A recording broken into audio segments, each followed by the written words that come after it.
5 negotiating strategies to help you save money. It's Brian Preston, the money guy. Brian, I am super excited about today's show because all of us, no matter what we do for a living, no matter what our vocation is, no matter how we spend our days, we are involved in negotiations. Now, it may not be sales and it may not be the traditional type of negotiations, but if you interact with other human beings, you are involved in negotiations. What I like about negotiating is it's very similar to all other things financial, and the fact that the more preparation, the more planning you do, usually the more rewarded you are. And I kind of like that. That feels like all is good in the universe, that you're actually rewarded for taking extra time to do research, to figure things out. And that's why we came up with 5 tactics you can actually use personally to save money. Now, this is what I'm excited about, because when I think about negotiations, generally speaking, I think about like a winner and a loser. And the folks that we perceive as being good negotiators are the folks who always get their way or accomplish their goal or, fill in the blank. And it's always like this win-lose type scenario. What I love about the 5 things that we're going to lay out today is it's not so adversarial. It's not so aggressive and not so combative. It's a different way to approach how you negotiate with others. Yeah, I think, kind of set it up before we go into the first one is that shock and awe campaigns where you kind of my way or no way, you might get one good deal. You're not going to get multiple good deals, especially from the same provider. That's what I like is to come out of a situation. There's a reason that I have built homes with one builder before because, after we made it through one building my first house, he built my second house because I think that there was something we both saw a benefit to working together. Whereas I think if it's win at all costs, after you deal with that person that won at all costs, you're like, I'm never, ever, ever going to deal with that experience again. So let's talk into the first one because that's actually a great segue. Here's the first strategy you need to understand is, number 1, understand the other party's point of view. This is a little contrarian. Yeah, I think this is so interesting because whenever we enter into a negotiation, we're trying to think about what we want to accomplish. What is my point of view? What's the reason that I want to pay this much? Or what's the reason that I want the outcome to be this? And it is all very much I-focused, me-centered, self-centered. Well, if we can put ourselves in the position to understand the other side's point of view, it's going to give us some insight into how to approach the negotiation to likely arrive at a more favorable conclusion. Well, I think all of us have a bit of selfishness in us. And that selfishness, when we think more of the I, we have blind spots. We're not thinking about things and realize everybody you talk to, you might think they're crazy on the way they think about things. They don't think they're crazy. Their point of view is, and usually there's a lot of stuff that goes into people's backstories, their worldviews, just what they're experiencing in life that shapes those things. And you don't have a clue what's going on. So it's important to kind of step outside of yourself, try to figure out how you can put yourself in the other person's shoes. But Bo, you had a great exercise in our editorial meeting on showing that nobody actually thinks they're wrong. That's right. And we'll actually do a little exercise with you guys out there. So if you're listening on iTunes or if you're in the live chat right now, this will be great. We're going to propose a question to you. Are you a better driver than the average American? That's the question that we have. Are you a better driver than the average American? And just go ahead and drop in the chat, yes, no, I am, all that kind of stuff. What I think is going to be really interesting is if we actually tabulate all the results, most folks are going to say, oh, yeah, I'm a better driver than the average American.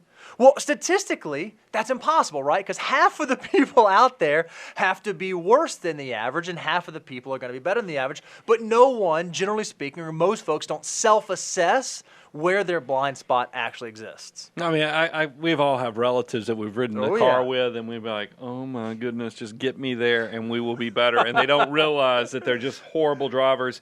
I also think, look, we live in a unique time right now. I think this whole point here of understanding the other party's point of view could come in place with, we have it as a negotiation strategy, don't condemn them. I mean, if somebody has a different point of view, instead of going the negative route with it, I'd ask you to kind of put yourself in their shoes, try to figure out what can you move forward in this negotiation or this strategy instead of just saying, hey, that person's crazy. I'm not going to deal with that. The one thing that I think drives me the nuts and where I see this manifest the most is sort of in like the political environment. We live in a place now where if there are two parties or two views that are different, it is less about, okay, what are the good things? What are the merits on what that person is saying? And oh, no, because that person said that, they have to be wrong. I have to condemn them. I have to take the exact opposite side. It is really, really hard to reach any sort of common ground, to reach any sort of conclusion when you immediately assume the other person has to be wrong and you have to condemn them and you have to kind of throw their ideas completely out. If you can begin to think about, okay, well, why do they think this? Why is this view potentially right or right in their mind? Again, it's going to set you up for some really interesting understanding. Yeah, to kind of close this point out, I think it's important if you can put yourself in another person's perspective, you're going to be much more likely to create that win-win scenario because that's really what we're working on. Look, I'm going to hold this book up several times today. This is Dale Carnegie, How to Win Friends and Influence People. And I think about also, I read a book, and I'll bring him up in a minute too, Chris Voss, Never Split the Difference. We actually had a bunch of folks in the comments mentioning that. Yeah, so we'll be talking about Chris in a little bit, but if you can figure out the skill set of looking from another person's perspective, this definitely will be a skill set that will be a winning superpower for you because it does set up the win-win scenario. Absolutely. So let's kind of move on to number 2, which is know the numbers. And this ties in beautifully to what you were just talking about, Bo. Because here's what I want to talk about is a decision matrix. Sure. Yeah. One of the things, and for Financial Mutant, it's easy to grasp this. When it comes to negotiations, at least for the folks that are listening to this show, you guys know the numbers. Whenever you go to buy a car or buy a house or have a transaction, you've probably already done the numbers, right? You've probably already calculated, well, this is the outcome that I want, and this is the thing that I need to happen, and this is how much this thing is worth, and you've done that. But we want you to step a little bit further out than that. It's not just about the cold, hard dollars and cents behind the numbers. It's the numbers that are important in the negotiation process. And there are really 6 numbers we think you ought to know, but we've sort of distilled it down into a Venn diagram that we think will be helpful as you approach this. So the first number that you want to know is what would you consider a win, and then what would make you walk away, right? So whether you're buying a car, buying a house, negotiating a business transaction, what do you want and what makes you walk away? Well, then, remember, you got to think about the other party. What do they want and what would make them walk away? And then you have to answer 2 other questions. Are their numbers rooted in reality or not rooted in reality? What I think is sort of beautiful is when it comes to negotiation, in most places, there will be some overlap between what you want and what they want. And the overlap is really what we're going for. In most circumstances, it doesn't have to be an all or nothing. It can be there in the middle. And when you begin to understand what that middle ground is, you're going to set yourself up to actually get there. If all you're thinking about is the one side of what I want, man, it's going to be really, really hard to figure out where those appropriate parameters are. Well, I think so much of the process is also absorbing information, but then also setting the stage with the person you're negotiating with. Yep. And that's why when you have a decision matrix like this, when you understand what they want, what you want, and trying to figure out, especially putting yourself, like I talked about in step 1, putting yourself in their shoes, it's very quick to kind of frame the situation because I think it's just like when you sell a house. We all think our house is priceless. Absolutely. And then, it's one of the first things, and it's usually a very valuable resource, get a real estate appraiser, get a real estate agent to kind of give you their assessment of it because that'll at least bring you back to some reality. But it's going to also help you prepare for the first time that negotiation starts and somebody comes in and offers you 65% of what the actual fair market value, instead of you having the gut reaction, you'll stand on your feet. You know how to take a punch. And I think that's an important part of knowing the numbers. If you do your preparation in the beginning, it's going to set you up, whether you're the buyer, whether you're the seller. It lets you roll with whatever is going on because you never were disillusioned with some false narrative that you'd built into your own little mindset or blind spot of how this was all going to play out. Now, another thing I think is interesting as it relates to the numbers, and Brian, I want to say that I kind of picked this up from you because I've heard you say it so many times over the years that we've been working together, is that not all negotiations and not all products and not all things are equal. So there's really a question when you're negotiating, especially if it's on price, and that's when most people think about this, negotiating on the price of something. You have to answer a question. That question is the thing I'm negotiating a commodity, or is there something unique about it? Yeah, I mean, and this one's easy to break out. It's easy to go, especially with technology. If you're trying to buy a Honda Accord, you want a white Honda Accord, you want the V6 variety, you want leather interior, that's the EXL. It's easy to go on the website, type in zip codes, trick the zip codes, and you can find that there's probably 5 or 6 white Honda Accords with the exact options you want. You've now turned this purchase into a commodity selection, and it's very easy from a negotiation standpoint. If you know the numbers, you know the quantity in your area, you can now start pitting people against each other. Right. It's a lot different this year, 2021 and 2020. I've hung out with more attorneys than I have in the rest of my life. I mean, because we got intellectual property stuff going on. We've had some, employee contract type stuff that we're rewriting and working through. Real estate stuff. And real estate stuff. So I'm dealing with attorneys all the time. That's not a commodity because this is now you're hiring somebody for their skill set, their knowledge.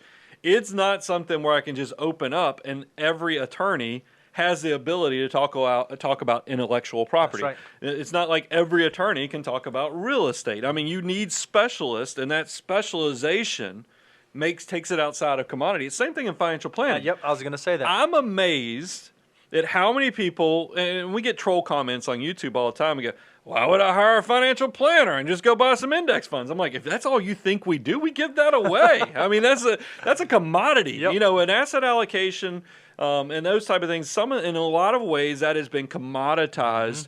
What you cannot replace is the critical thinking skills, and that's really where the premium lies. But you have to understand commodity, or this is something unique. Because you're going to have to really price out the negotiation completely different based upon those two things. And that's what I was going to say. Whether you are the buyer or the seller, understanding that, is this thing commoditized or is this unique, it will allow you to better hone in on your numbers. You may be the person when you buy an automobile, you have to squeak every single last cent out of it because you just view it as the thing to get you from A to B. Whereas if you're getting professional services or something like that, you may not be able to negotiate in the same way because you're not buying the same type of thing. So understanding that at the front end before you start whittling down into your numbers is going to set you up for success. Here's another benefit of knowing the numbers. I know a lot of you financial mutants, you get this, is that there are certain things, and it drives you crazy, that they're price fixed. Oh, yeah. I mean, I deal with this all the time with, if you're trying to buy an Apple product, if you're trying to buy Sonos, sound systems and things like that, if you're trying to buy a video game system, I think all the PlayStations and those type of things, price fixed too? They're pretty price fixed. I mean, you're not going to see different prices.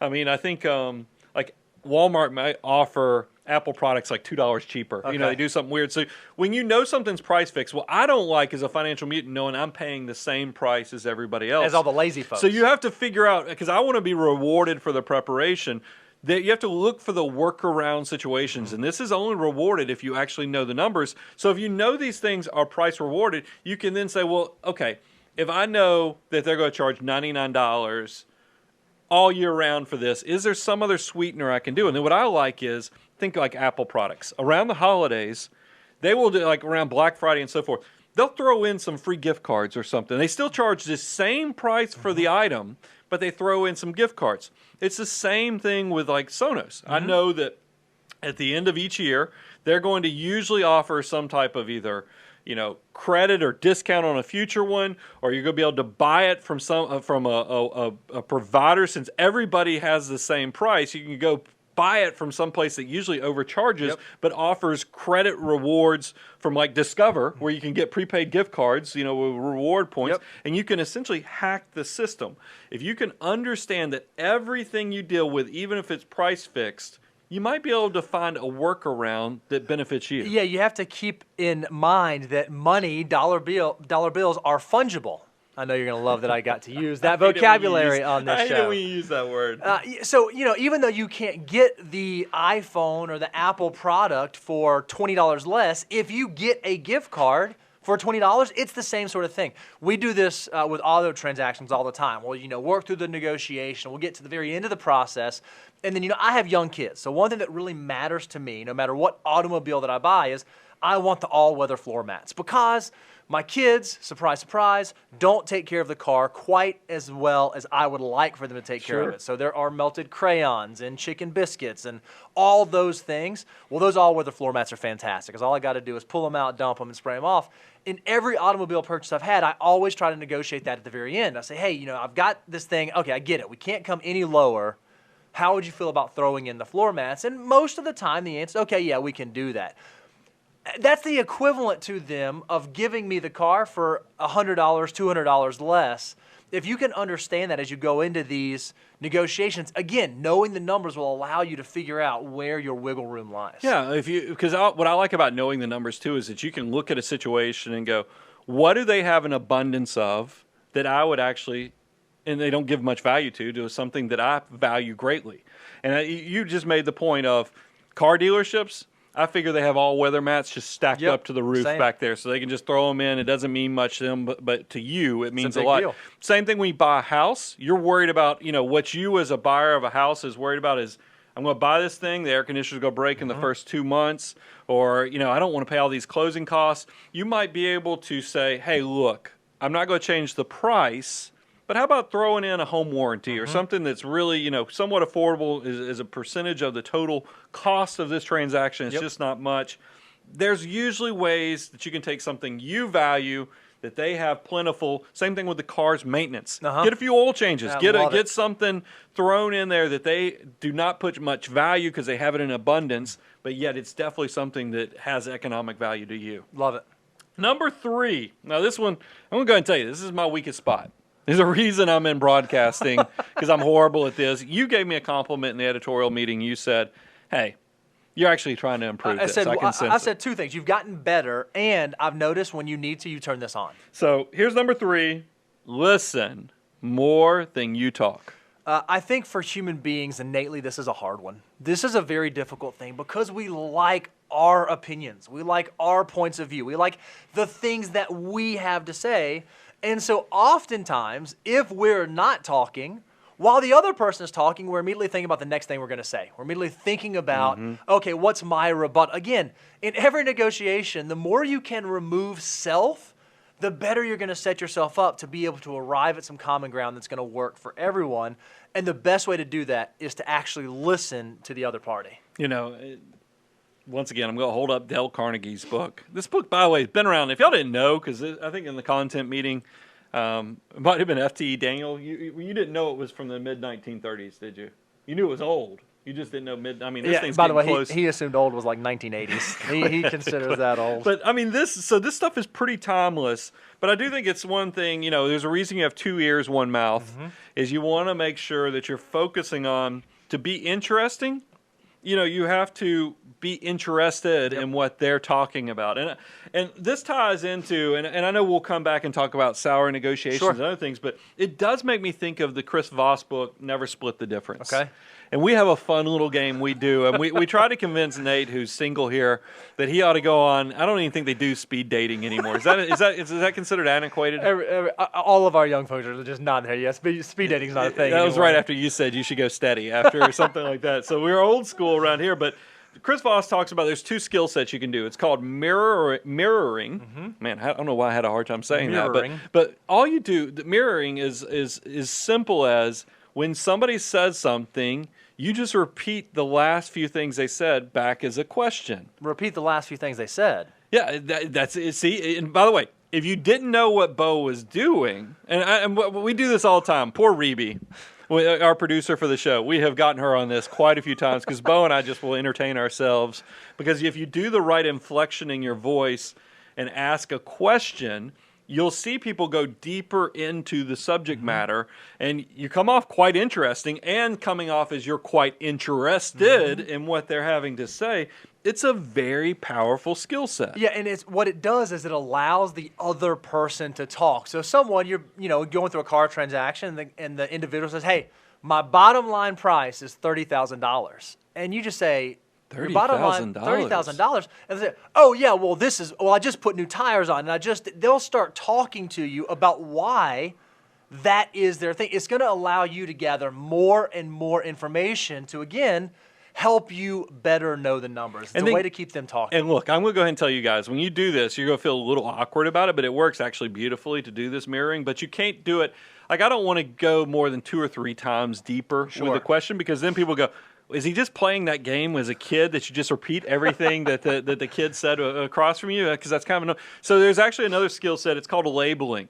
So when somebody's talking to you, after you ask a few questions, you could say, it sounds like you're trying to, it's just like you mentioned in auto negotiating. Somebody tells you, hey, this is the price I'm charging because I'm giving you this, this, and this. And you say, it sounds like you're really trying to make this deal happen, or something like that. And then when they go a little deeper into the discussion, you can once again jump right back into mirroring and ask a question. I think the reason I picked on Nate about this is this would be great for speed dating, is that I would love to know if you could go do this in like a dating situation. You would probably be seen as the most interesting person in the room, and yet the people would know absolutely nothing about you. Because everybody likes to hear themselves talk. I mean, if you want to make somebody, just say their name. I mean, I try to tell that to my kids. I'm like, if you can become good with names, and then when you see somebody socially, just say their name and then sit back and listen. Huge difference. People will feel engaged. I mean, we've heard that. What do you hear? You picked on politicians earlier, but you know how you hear about politicians that have superpowers. It's that there are some presidents and others that when they shake people's hands, you hear that you're the only person in the room. Only person in the room. And that's a superpower that you can use. And look, a lot of you are probably listening to this and go, God, are these guys this deliberate, this manipulative? No, I think this is something, because like this book, Dale Carnegie, How to Win Friends and Influence People, this has made me a better husband. It's made me a better friend, because it might sound like some of these skill sets are a little like, man, I don't know if I want to learn to manipulate. It's not manipulate. It makes you better at relationships, because this is a human condition that we all want to felt heard. We want our voice to feel like it's connecting with somebody. So I don't want you to feel like you're actually manipulating. I want you to think you're learning how to essentially become better at the system that we're all born and equipped with, so that you can do it the most efficient way possible. Now, fortunately or unfortunately, we've had a chance to be part of a lot of negotiations and watch a lot of negotiations happen. And I would say that this is the one area where it usually goes wrong the most and goes wrong the worst in terms of achieving a certain outcome. And I think where we see it manifest is when it comes to talking about salary. When it comes to having a negotiation with a superior, I even see some folks in the chat saying, hey, I'm coming up for promotion. I'd love to know like how to approach that. I think that is a fantastic area where you can listen more than you talk and do the best that you can as an employee to understand the other side of the equation. Yeah, and here's my advice on somebody negotiating a salary. And we talked about this, Bo, in our content meeting, is that as an employee, you're really paid for the value you're adding to the organization you work for, not for necessarily the value you are. And I think people sometimes come into negotiations or even discussions. I mean, and I think back to my first boss. I loved my first boss, Bob Kaiser, CPA firm. But I bet I drove his butt crazy, because whenever talking about pay. Well, no, every time we went on like a long, because sometimes you'd go to a job site that was like in Florida, and we'd be driving for 4 to 6 hours. Now, I like to think, because Bob really liked me, so we had a lot of good conversations. But I'd figure out ways in there to kind of talk about pay. Sure. And what I wish I could go back and tell young Brian is that, Brian, what you need to be creating is more win-win situations for, yes, you have talent, yes, you have skill, but how much of that talent and skill is actually manifesting itself to actually add value to the current company. And I think that sometimes is overlooked by the employees. So what I would encourage you, if you're asking for something, don't do ultimatums. Those things drive me crazy. I've probably only had 2 times in my entire boss career that I've yelled at people. Yep. I mean, because I just don't lose my temper easily. And usually it's over an ultimatum or something like that where I get backed into a corner and I don't understand. And it's back to we all have our own blind spots. But I would ask you to bring this forward to the point where you're trying to create a situation. Like, it's easy to ask for a pay raise if you can tell your employer that, hey, I think I would love, I noticed here at the company, we're struggling with XYZ. Sure. I think I figured out how I can fix this, and this is actually going to benefit the company to this level. If I'm willing to kind of work a few extra hours, maybe step up a little bit more, do you think we could, if I can get this to work out, that I can move to this position, XYZ? No employer is probably going to say no to that because you've already proactively figured out, here's a problem, here's where the solution is, and I am the value adder that will be the solution for you so I can make this happen. Yep, I think that's exactly right. If you can figure out how to add total value, so it's not a give and take. Your employer is giving something up and you're receiving it, but if you can figure out a way to make the whole pot bigger or the whole pot better for everyone, then it is a win-win all around. Now, I imagine some folks out there are thinking right now, okay, Brian, I hear you say this, like but I only buy so many cars, and I only buy so many houses, and I only talk about my salary so often with my employer. What I think is beautiful about every one of these techniques is you don't have to wait until one of those times to use them, because you already said this. What we're really teaching you is how to be a better listener, how to be a more engaged conversator. I try to the best I can to do this stuff with my wife. Like the Dale Carnegie book, you said it earlier, it made you a better husband. I would agree full fold. It's made me a better friend, a better coworker, a better colleague. You can practice these things in the times when it doesn't matter. And if it just becomes second nature to you to be an active listener, to be engaged, to think about the other party's point of view, then when it does matter, when you have that salary negotiation or you're buying that purchase or whatever the thing is, you're going to be much more well-equipped to tackle it if you've been practicing the whole time. No doubt. I mean, that's a big part. And that's what, by the way, and if you practice this with friends and family, it also is a little less scary. Yep, for sure. Than when to go ahead and build that skill set so that when you do get to the big situations, it's a mastery skill versus something you're trying on for the first time. I think that you said that right. It's a mastery skill. Odds are the first time you try mirroring or labeling or active listening, you might not be great at it. Well, especially if you giggle when you do it. I mean, after they go three deep on the questions, and you're like, this is kind of cool that they did that. This works. That's not going to be a skill set that serves you well in the negotiation. So let's talk about number 4.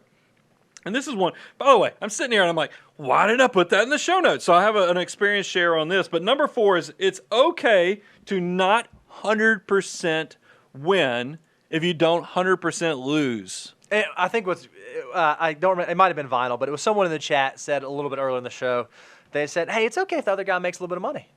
That is essentially this idea. When we go to a negotiation, it's okay if both parties win. A win-win is exactly that thing.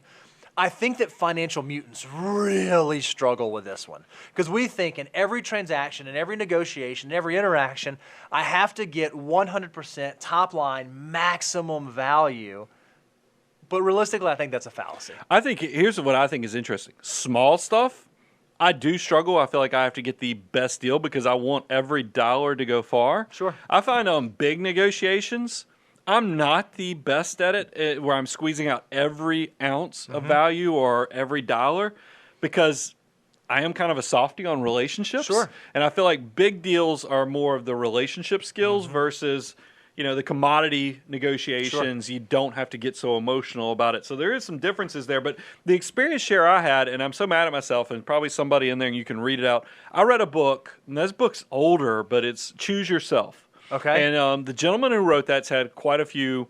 He's an unlikely success story by his own accounts. And he talks about all these multiple things he's gone on. But one of them was he was writing like this blog. He was writing other things. Well, the street.com came around and was interested in buying it. And he got lambasted for the deal he did because he sold like half of his blog to the street.com for practically nothing. And everybody's like, you're crazy. Insane. You did a horrible deal on that negotiation because you gave almost half of your company away for really very little money.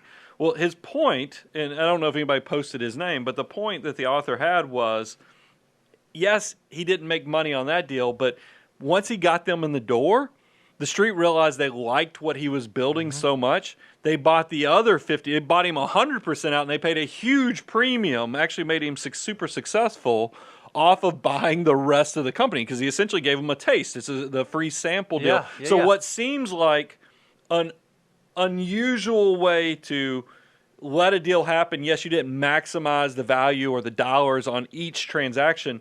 Just getting a win and being where you want to be might be setting yourself up for tremendous success on something else. Yeah, we had a dear client of ours who he always used to tell us, boys, you don't ever know when you've worked your best. You never know when you've done your best day's work. I think that's true in negotiations. You never know in what negotiation, or maybe you don't get 100% of what you wanted, but you get 80%, and that other person has a solid win too. You don't know how far that could take you later on. You don't know when that relationship, it's just what you said, it's all a relationship thing. You don't know when that might come back around. And remember, if we think about the decision matrix, we're aiming for the sweet spot. Well, if you are in the sweet spot, odds are both parties are getting something that they want. They are arriving at that conclusion. That's okay. It does not have to be you win and I lose. It can be we both win, and that's okay. Well, there's also a time element here. I mean, you and I talked about this, Bo, is I think a lot of times if you're looking at the big deals and you ask, because we hear about intrinsic value. I think as anybody who follows, Benjamin Graham, Warren Buffett, those type of things, you're like intrinsic value. I want to get the purchase price as close to intrinsic value. But I think there's another element that often gets overlooked. Mm-hmm. Are you thinking short term or are you thinking long term on where this value is going? I mean, because if this is something, yes, you might not be getting the perfect price for the next 18 to 36 months, but you plan on owning this thing for the next 10, 15 years. Is this going to look like a genius move? I'm thinking about like real estate. I think there's a lot of things. Great example. Our experience here, like the building we have this business in, the building owner we've gotten to be friends with, and he has shared that when he bought a building, as some of the buildings he's done in the past, he had other landowners in the area go, man, I wish you'd come offer me that, the equivalent of what you offered on that, because that was just not a great deal.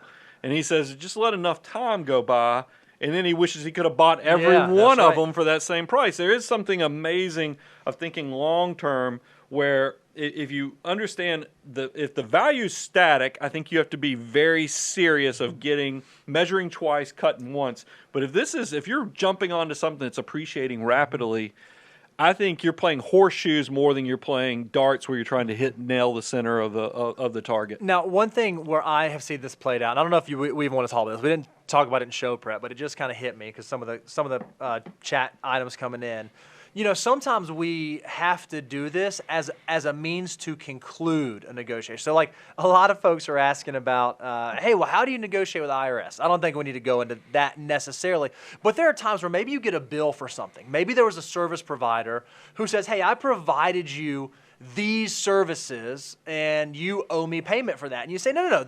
The services you provide me were not what we agreed to, or it wasn't up to, or whatever.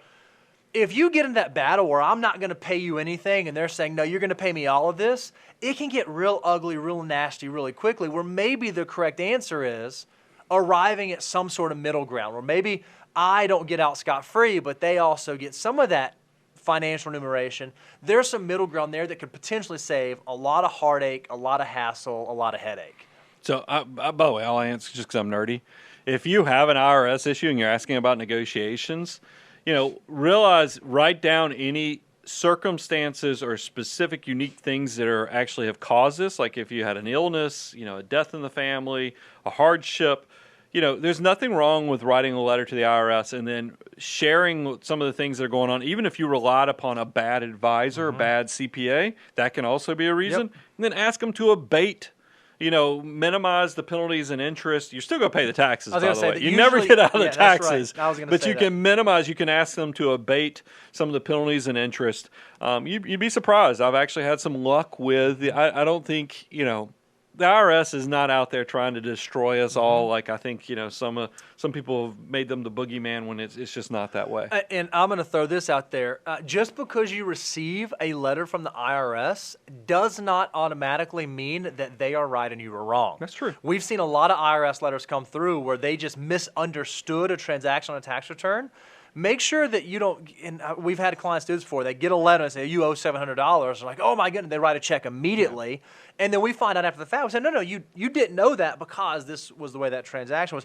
Make sure you kind of double check that. We got off on a weird sidebar there, but that's an important thing to know. So let's bring this back on track. Number 5, don't sweat the small stuff. Yeah, this one, when it comes to negotiating, it is really easy for us to become anchored, right?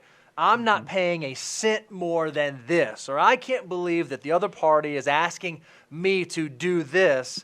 And sometimes you do have to step back and have that long-term, big picture view and recognize, is this thing that I'm so laser focused on worth potentially blowing up this whole deal? Yeah, I mean, especially if we're talking, it's all in materiality of the transaction. I mean, this is why, once again, earlier we talked about like on a car purchase. If you're within a few $100s of the deal and you're getting fed up with the whole going back and forth, putting dealers against each other, if you're only a few $100, I mean, I do want you to take inventory of what's your time worth, and then is there a win that you can do through the floor mats or something else? Because you don't want to blow a deal up over $150. And I feel like sometimes just the ego of the situation will blow up a transaction because you want to end the transaction with a win. And that's such an ego move, really. Yeah, I'm reminded of this was probably, 10 years ago, 11 years ago, Brian. A much smaller enterprise that we were doing here. Show was much smaller. And we had a college student who had interviewed with us. And they would have potentially been essentially the third third person. I mean, huge opportunity seeing what the firm has now turned into and what the show has grown into. And I remember as we were going back and forth, this person had gone out and interviewed with some other firms in the Atlanta area. And one of the other firms offered this person, I think it was $2,000 more. Yeah. Right? It was $2,000 more in a base starting salary. And they took that. And we even said at the time, hey, we've got some exciting stuff going on. We think that these are some things that you ought to think about. This company that's willing to pay a little bit more, they don't have the things quite going on.